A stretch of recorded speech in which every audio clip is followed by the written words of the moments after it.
this morning from the series in Acts for Father's Day. I want to share with you from 1 Kings chapter 1 and chapter 2. Now don't worry, I'm not going to read every verse of both chapter 1 and chapter 2, but I am going to share verses from those two chapters with you as I share with you this morning about a father after God's own heart. Can I just tell you that fatherhood matters? Now, I know and I understand that everybody here agrees with that, but we live in a world where that often is not the case. Fatherhood often is minimized, its importance, its value. If we speak of the importance of fatherhood, many believe that we are minimizing the role of mothers. And certainly we do not want to minimize the role of mothers. As a matter of fact, we know a lot of mothers who've had to be mother and father both because, frankly, a lot of men have abdicated the responsibilities that they have to their families. And so when we say that fatherhood matters, we certainly do not want to suggest that motherhood does not, but in God's plan, fatherhood matters. You know, this is fairly universally accepted that fatherhood matters. Way back in 1965, Daniel Patrick Moynihan, who was a New York senator, a liberal icon really, said that the largest cause of poverty in our nation was family struggle. He spoke specifically about the lack of fathers in homes. I read this week that murdered rapper Tupac Shakur once said, "I know for a fact that had I had a father, I'd have had some discipline. I'd have more confidence." You need a man to teach you how to be a man. And you know, sadly, much due to that lack of fatherhood in his family, it was that turned him toward the gangs that eventually led to his death. Emily Kayal, writing soon after the 2018 Parkland shooting, said that what lies inside so many school shooters is a deep void of identity and relationship that they tragically seek to fill through nihilistic violence. There's a sobering theme repeated over and over in the biographies of school shooters: the fatherlessness of a broken or never formed family. Then Senator Barack Obama said in 2008, "We know the statistics that children who grow up without a father are 5 times more likely to live in poverty and commit crime, 9 times more likely to drop out of schools, and 20 times more likely to end up in prison. They're more likely to have behavioral problems or run away from home or become teenage parents themselves." But if we're honest with ourselves, we'll admit that too many fathers are missing from too many lives and too many homes. They've abandoned their responsibilities, acting like boys instead of men. And the foundations of our families are weaker because of it. We need fathers to realize that responsibility does not end at conception. We need them to realize that what makes you a man is not the ability to have a child, it's the courage to raise one. In his father's eulogy in 2008, former President George W. Bush spoke of the important lessons that he learned from his father. He said he taught us that what it means to be a wonderful father, grandfather, and great-grandfather. He was firm in his principles and supportive as we began to seek our own ways. He encouraged and comforted but never steered. We tested his patience, I know I did, but he always responded with the great gift of unconditional love. Now, I just want to tell you, I read those, and I make no political statement there, certainly. I'll just tell you that I don't care whether you like any of those folks or you don't like any of those folks. The truth is that I like some of them better than others. And even from the speeches that I shared, there are things that they said that I would agree with more than others. But I share those with you to say that across a spectrum of ethnicities, across a spectrum of political beliefs, people understand that fatherhood matters. Each of these has shared about the importance of a father. In 1 Kings chapter 1 and 2, we see King David, this man after God's own heart, coming to the end of his life. Now, as David looked back at his life, undoubtedly he had a whole lot to be satisfied with. He had a whole lot that he could look back and smile at. But David's fatherhood shows us a few things. And I want to tell you that primarily what we learned today is that far more than simply a theological principle or ideal, godly fatherhood is a commitment. And it's a commitment that we live out by taking specific actions in our day-to-day lives. Can I just tell you, I understand that none of what I'm about to say is easy. As a dad, I firsthand understand that none of what I'm about to say is easily done. And by the way, what I'm saying isn't necessarily just for fathers. Ladies, you're not off the hook. Fellas without children, you're not off the hook. These principles apply to so many. Again, I've already said that many mothers, sadly, have had to be both mother and father. Grandparents, this message is for you. Many grandparents are raising their children, but we also see that grandparents ought to partner with their children in raising their grandchildren this way. Many folks are mentors, they're role models, and so we see that this does not just apply. There are stepfathers who have stepped in and who are fulfilling these roles for their stepchildren, and praise God for them. We're going to look at David's life as a father.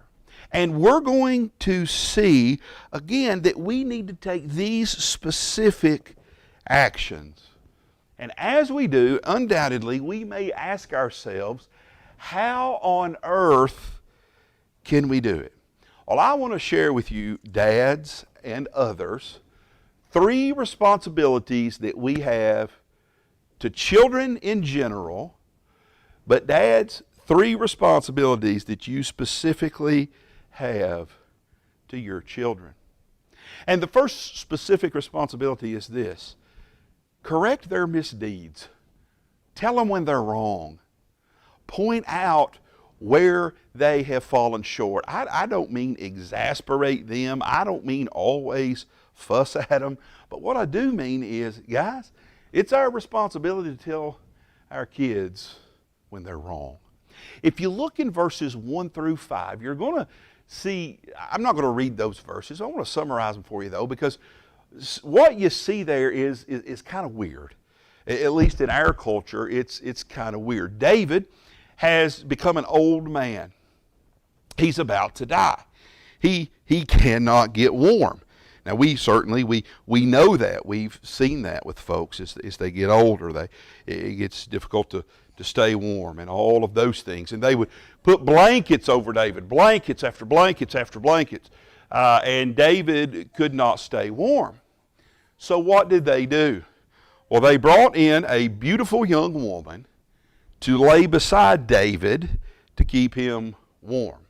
Now, the text is very careful to tell us that while this woman probably was considered to be a concubine of David, that there was no relation between them.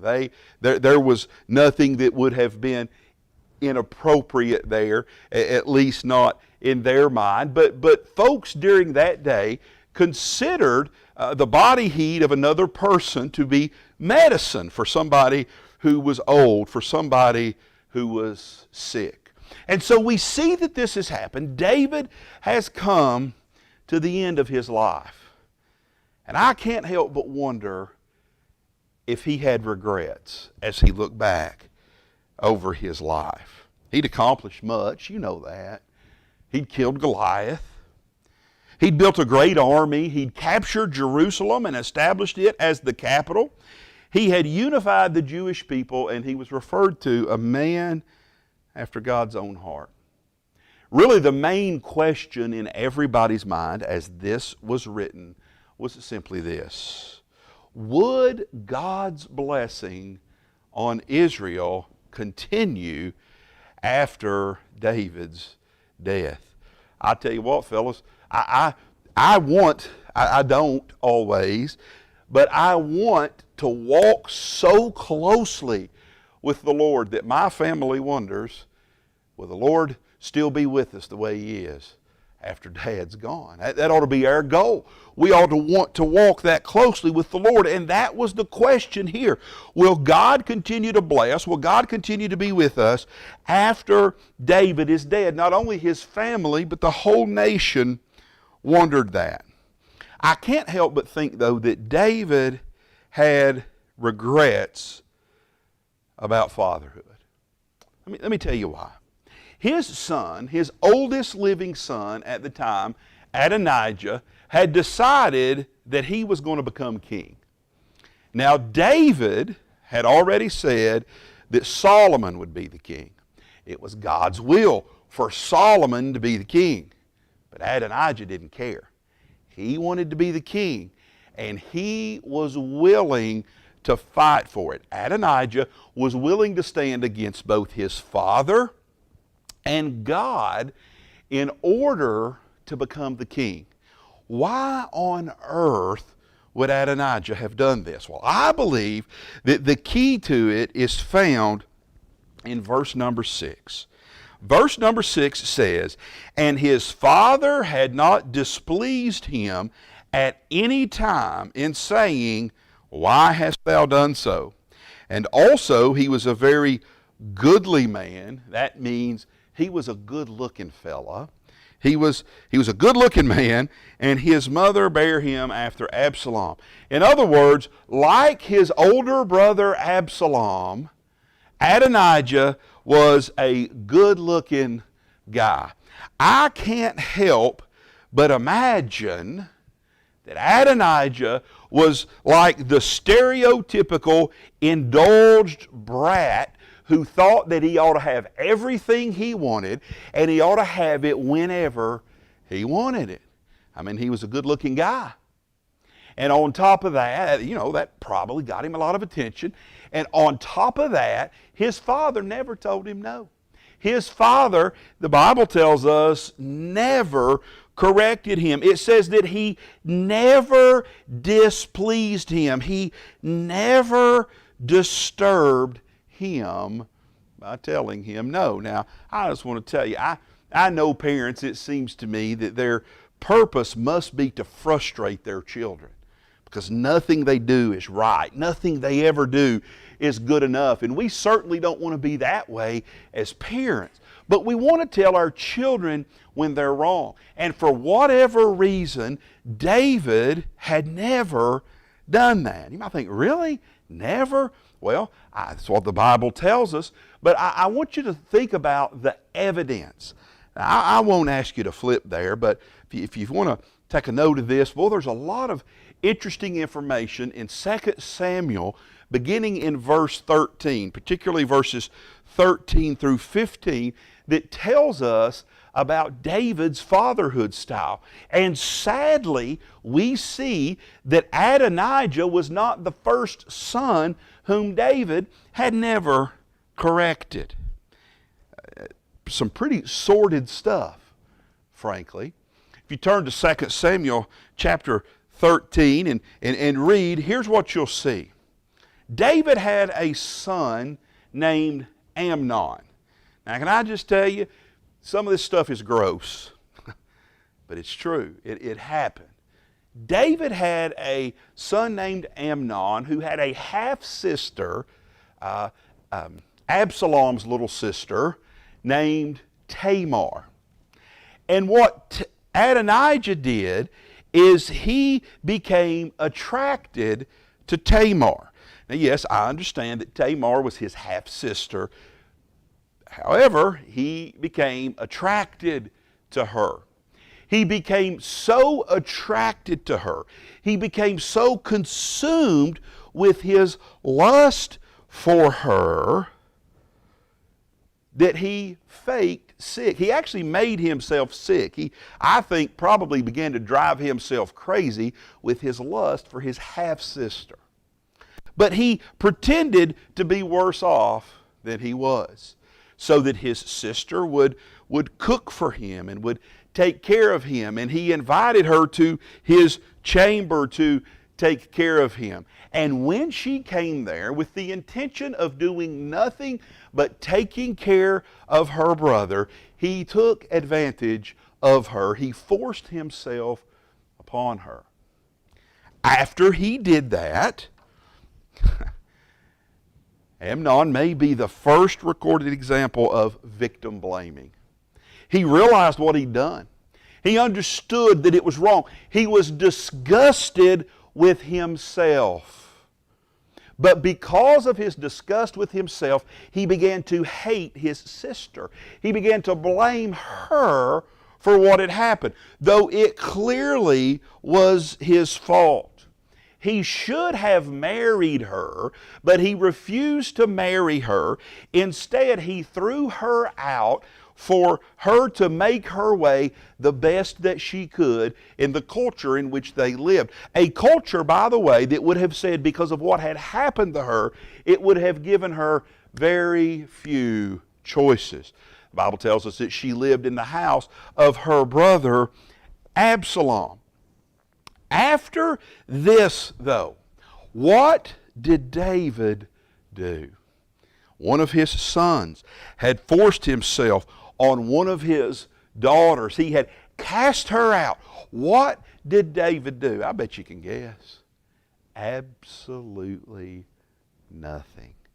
I mean, if anything ought to require a response from Dad, it would be that. But David did absolutely nothing. Absalom, who was Tamar's full brother, told her to just be quiet and to live in his house. Now, there could be a few reasons for that. He might have been trying to comfort her. He might have felt shame over what happened to his sister, although it was not her fault in any way.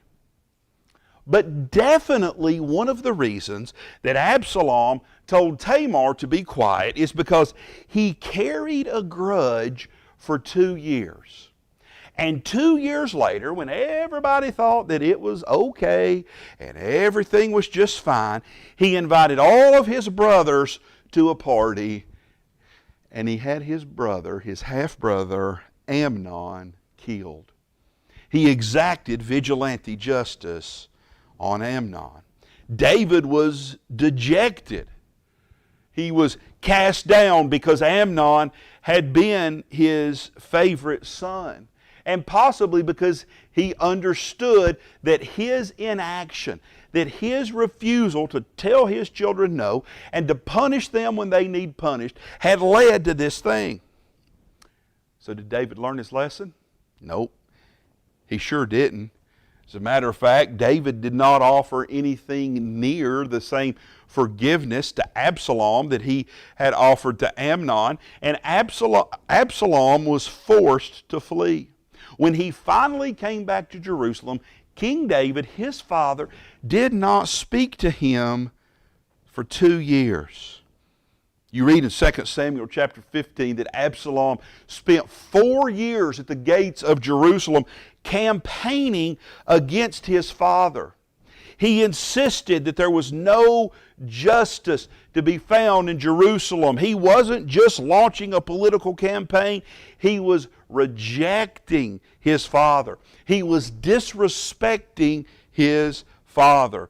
Matthew Henry explains, I think well, that those who honor their sons more than God, those who keep them not under good discipline, thereby forfeit the honor that they might expect from their sons, from their children. You see, David would not tell his children that they were wrong, but rather than leading them to respect him more, it led them to have no respect for him whatsoever.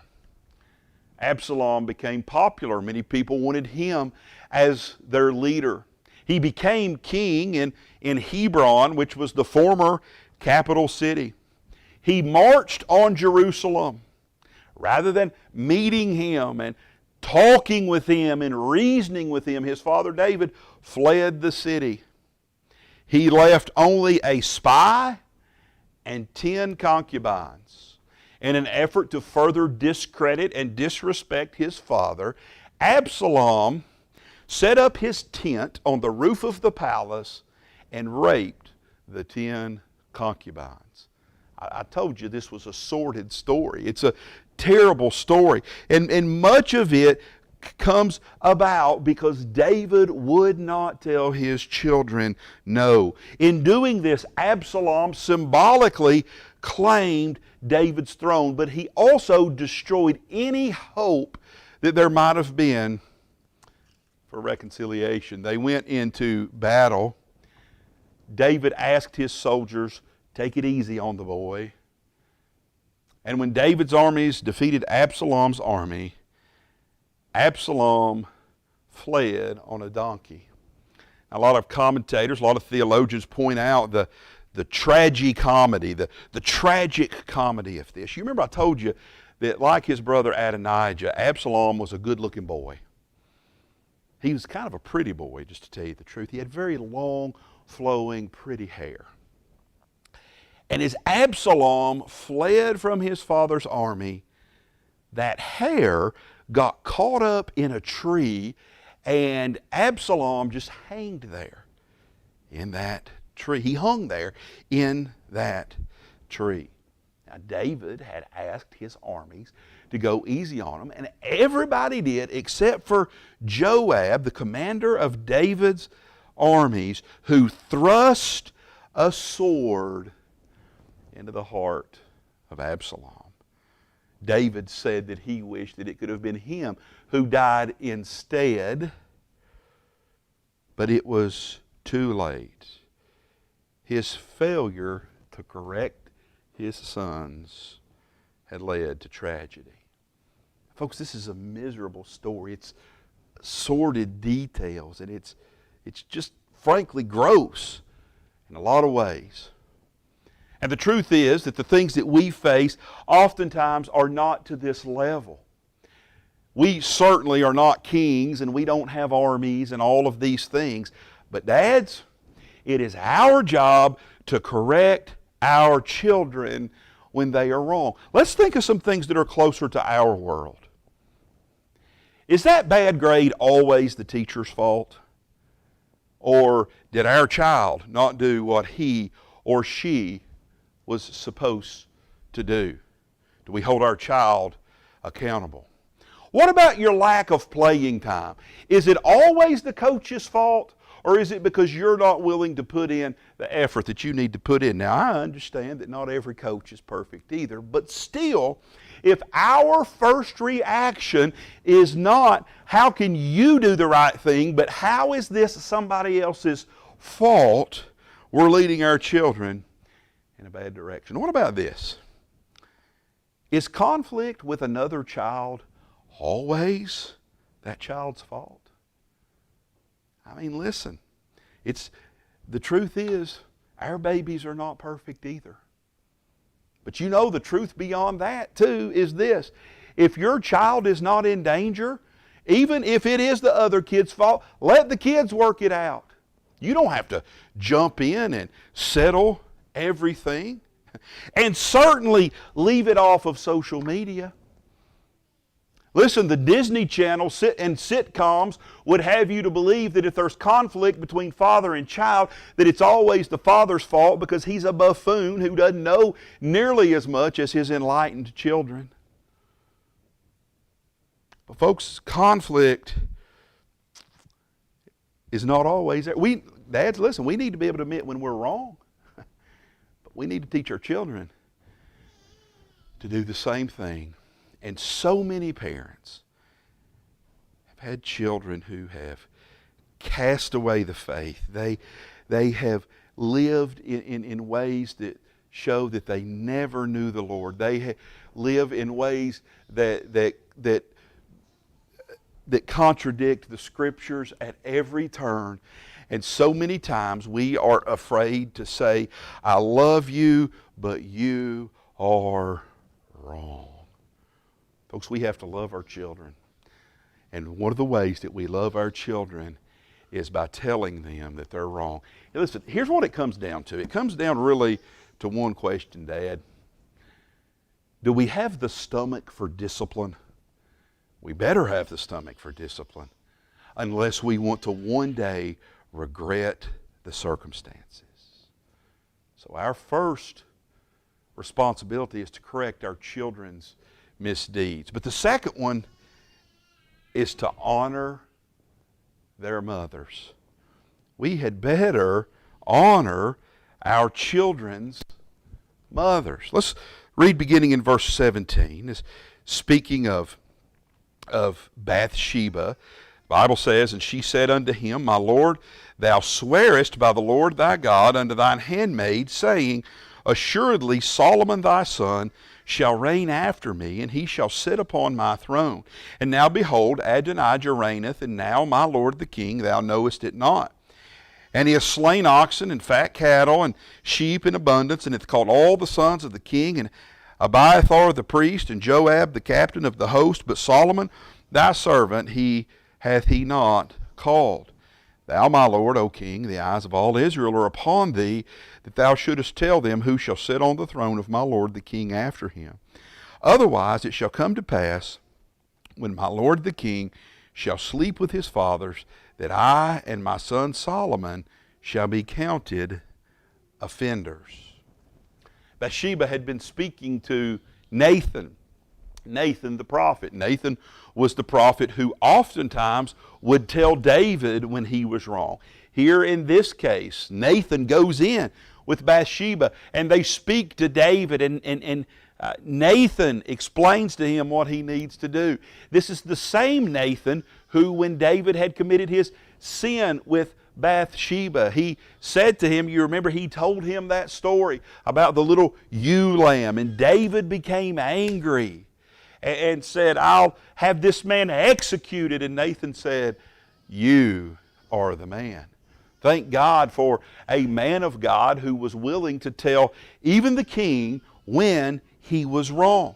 But we see here that Bathsheba is doing way more than just taking care of her baby here. She's taking a stand for what is right. And she's reminding David that he had responsibilities to her and to Solomon. Now, dads, how can we honor our children's mothers? We need to do that. We had better honor our children's mothers. You know, some dads maybe are no longer married to their children's mothers, but they had still, listen, I don't care whose fault it was, I don't care who did what, men, never disrespect your children's mother. It just, for their benefit, if nothing else, you don't do it. So how do we honor our children's mothers? Well, one of the ways that we do it is by keeping our word. Verse 17, she says, My Lord, thou swearest. You swore, King David. This is what you said. Keep your word. Listen, men, can I just tell you that I think that sometimes Men are notorious for swearing that their wives nag them. And the truth is not so much that they nag us as that we swore we'd do something, we just don't do it, and all they're doing is wanting us to keep our word.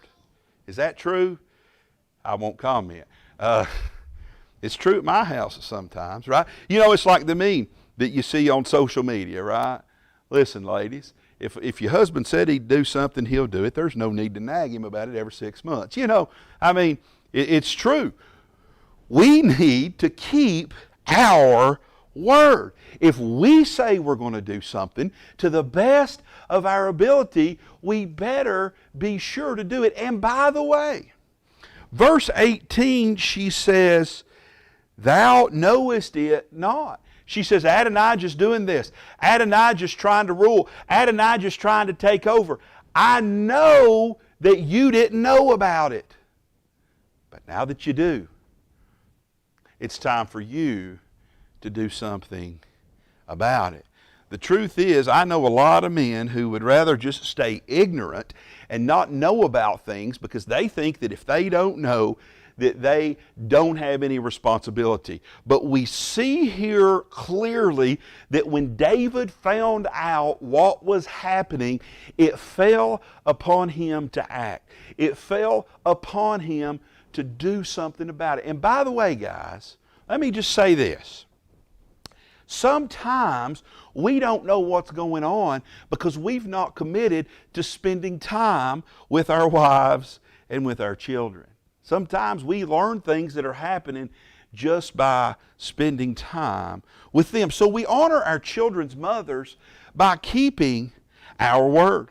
But we see in verse 20 also that we honor our children's mothers by loving them publicly. People were watching, verse 20 says. Everybody in Israel wants to know who is going to sit on the throne. And then in verse 21 she says that if Solomon doesn't sit on the throne, that he and I are going to become criminals. Everybody wanted to know. Guys, listen. We honor our children's mothers by loving them publicly. Now, I'm not talking about being gross and being nasty, and I'm not talking about what folks would consider a public display of affection. I'm not talking about the kind of stuff that gets you written up in high school, right? That's not what I mean whatsoever. But here's what I do mean. People watch Christian marriages, people watch Christian parenting to see what we're going to do. They look at our relationships, and sadly, we are not often the best representatives. We better be serious about being representatives, because Ephesians tells us that our marriages are pictures of Christ and the church. We better be better representatives. It's our responsibility to be better representatives. You know, David had not been a very good representative. I mean, you just think about the way that his relationship with Bathsheba had begun. You think about all of those whom he dishonored in seeking that relationship. He dishonored his army. He was supposed to be out with them. If he hadn't been lazy and just hanging around the house, he'd have never seen Bathsheba, and none of that sordid affair would have happened. He had dishonored Uriah, one of his Bathsheba's husband and one of his most faithful soldiers. He had dishonored Bathsheba herself and their children. Folks, listen, I want you to know that God doesn't call us to be perfect in our marriages, but we better look different than the world. And can I just tell you, listen, God doesn't call us to be perfect. None of us is going to be perfect. But I tell you this, we're going to have some struggles. Anybody ever have a marriage with no struggles? I'd love for somebody to raise your hand. No, nobody has had a marriage with no struggles. But can I tell you this, gentlemen? Your struggles in your marriage are not for public consumption. Not everybody needs to know. We honor our wives sometimes by keeping our mouths closed. and working things out with them. By the way, fellas, our struggles with our wives are not for public consumption, particularly to other women, because frankly, that's the way a lot of affairs start. A man will complain about his wife to another woman, and she will try to come alongside and comfort him and make him feel, oh, so much better. You see, our struggles are not for public consumption, particularly with other women, or with your pals, or with your co-workers, or with your social media friends, because the truth is that gossips don't have your best interest at heart. They might tell you something to make you feel better, but they do not have your best interest at heart. Listen, maybe you can share appropriately with a pastor or another couple, a discipleship group that has promised to be confidential. But folks, listen, our struggles are not for public consumption, and we honor our children's mothers by not doing that. But we also honor our children's mothers by providing for their futures. I've already told you that Bathsheba had said, if you don't make Solomon the king, then he and I, your wife, are going to be considered criminals. We're going to be considered criminals because Adonijah will consider us to be threats, and we will be considered to be criminals. Now, folks, love would not allow David to let them be criminals. But can I just tell you, it goes far deeper than that.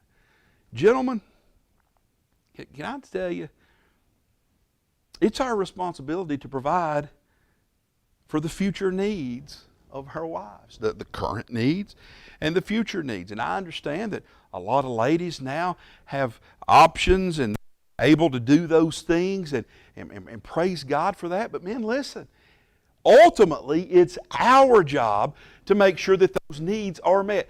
Even, guys, if it means that we have fewer toys right now, it is our responsibility to provide for the future needs of our wives and our children. There are all sorts of good programs.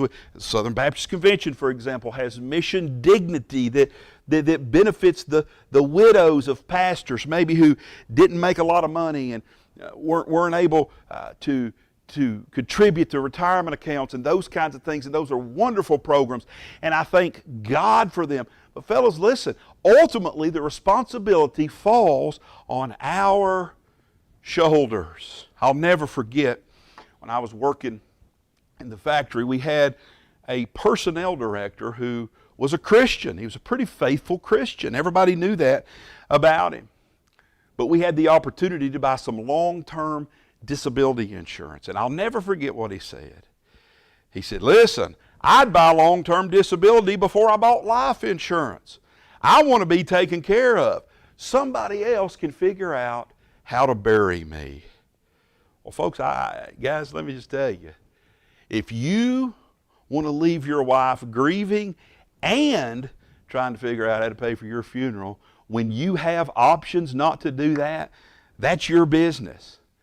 But it's not a godly attitude, particularly when we are blessed with so many resources.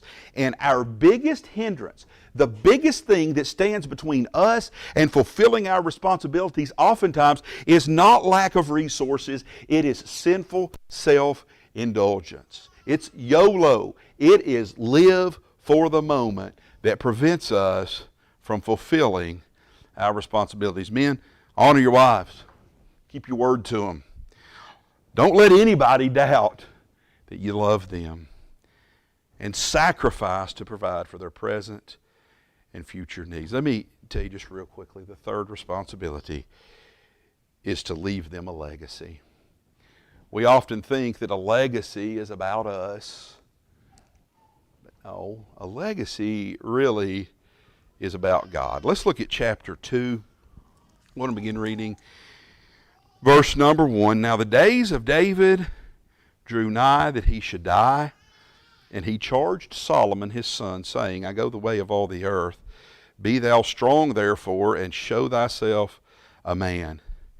Keep the charge of the Lord thy God, to walk in his ways, to keep his statutes, his commandments, and his judgments, and his testimonies, as it's written in the law of Moses, that thou mayest prosper in all that thou doest, whithersoever thou turnest thyself, that the Lord shall continue his word which he spake concerning me, saying, if thy children take heed to their way, to walk before me in truth with all their heart, with all their soul, there shall not fail thee, said he, a man on the throne of Israel. If you look at verses 1 and 2, we are reminded of one of very few things that we can always depend on. Everybody's going to die. Everybody's going to die. If the Lord doesn't come back first, we will all die. And even if the Lord does come back first, by the way, we're all going to give an account to the Lord. Every person will stand before the Lord. That's why all of this is so important. Can I just ask you, listen, you're not going to live forever. You're not going to live forever on this earth. Do you want future generations of your family to know the Lord? Do you want future generations of your family to follow the Lord? Do you want this church for years to come, as long as the Lord delays his coming? Do you want this church to be filled with people who faithfully serve the Lord? That begins when the individuals, when the families of this church serve God the way that we should. And Dad, the Bible gives you the primary responsibility for making that happen. David says to Solomon here, be a man. I understand that this is politically incorrect, but can I just tell you, a lot of young men need an older man to say to them, be a man. God's called us to be men. He's called us to be women who serve Him. And He's created us for different purposes. But He says to His Son, be a man. You know, there are some who equate being a man with being macho or whatever that is. But the truth is that it's often the opposite. It's being a true man. Dads, older men who were in this church with younger men and boys, what kinds of things do we teach them? Listen, I don't have any sons, but you all see around here, God has given me the opportunity to mentor some young men my daughter's age. How do you teach them to be a man? What are the things that you teach them? Well, it's not exhaustive, but let me just give you a list, dads and men. You want to teach young men to be men? Love them. Spend time with them. And yes, that means quality time, but it also means quantity of time. Whenever you are able, spend time with these boys and with these young men, with children. Dads, you teach boys to be men by visibly loving and honoring their mothers. You want your son to grow up to be the kind of man that God wants him to be? Show him how to love a wife. Let him see it in the relationship between you and his mother. Teach young men to be men of God by leading in the home and in the church, but also by submitting to God. Teach young men to be men by forming appropriate friendships with other men. We live in a world that wants to pervert healthy friendships between men, but we must model for our sons and for young men what it looks like to form appropriate relationships with other men. Teach your sons, teach young men to be men by treating girls and young women properly. Paul tells Timothy that he should tell young men to treat young women like sisters. Treat them like sisters. Now, listen, I've realized recently, having an adult daughter, having a daughter who is teaching and working with young college students who are now younger than my own daughter. The time for me to treat young women like sisters has passed. It's now time for me to treat young women as my daughters. Folks, that's how we teach our sons to be men. We teach them how to treat women and girls. Teach them to be men by being courageous even when you're afraid, and don't hide from them that you're afraid. If you're afraid of something, if you're unsure of something, let them see that so that they can understand that being courageous, being brave, doesn't mean that you're never afraid, but that you keep on going anyway, and you do what you have to do to serve those whom you love. By the way, everything I just said works for girls too.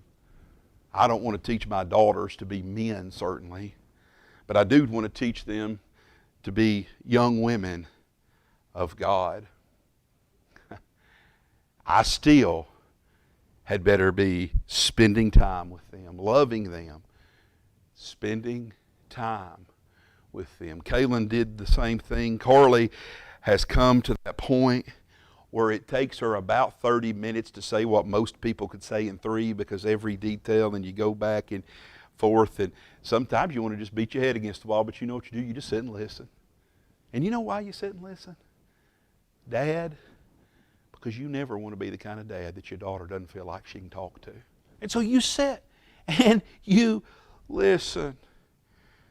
Listen, dads, your daughters need to see you loving and honoring their mothers, because you don't want them to ever marry some jackalope who doesn't know how to love and treat them, to love and honor them. You don't want them to settle for some jerk who's not going to love them and honor them the way he should. So in front of them, you love and you honor their mothers. For the same reason, they need to see you leading in the home and in the church and submitting to God, because again, like it or not, they're probably going to seek out somebody who shares at least a characteristic or two with you. You want to show them what a man is supposed to be so that they know what to look for. They need to see you treating girls and women properly, because you want them to spend time with boys and young men who will treat them properly. And frankly, you don't want them to understand, well, Dad's a hypocrite because he wants people to treat me right, but he doesn't worry about treating other women right. Folks, fatherhood, I know, it's a huge responsibility. You might think you've failed. Can I be honest with you? Working on a message like this, thinking about the huge responsibility that fatherhood is, I've looked back a time or two and thought, my goodness, I messed up here, I did that thing. But guys, here's the truth. You might feel like you failed, and in many ways, I'm sure you have. But David failed a lot. And David was still called a man after God's own heart. So if you have failed, if you have not told your children when they're wrong, if you have not honored their mothers the way that you should, if you have not given them so far much of a legacy, can I tell you, start right now doing all 3. Maybe when you go home today, you'll need to commit to doing those things. You'll need to let them know, I've not done the best, but here's what I'm going to do. Maybe you need to ask for forgiveness from your wife or your children, or maybe both, for certain things. But brothers, I encourage you to promise to be God's man from now on and to fulfill your God-given responsibilities. We're going to sing an invitation hymn, and I just want to tell you, you can't be a good enough dad. You can't be manly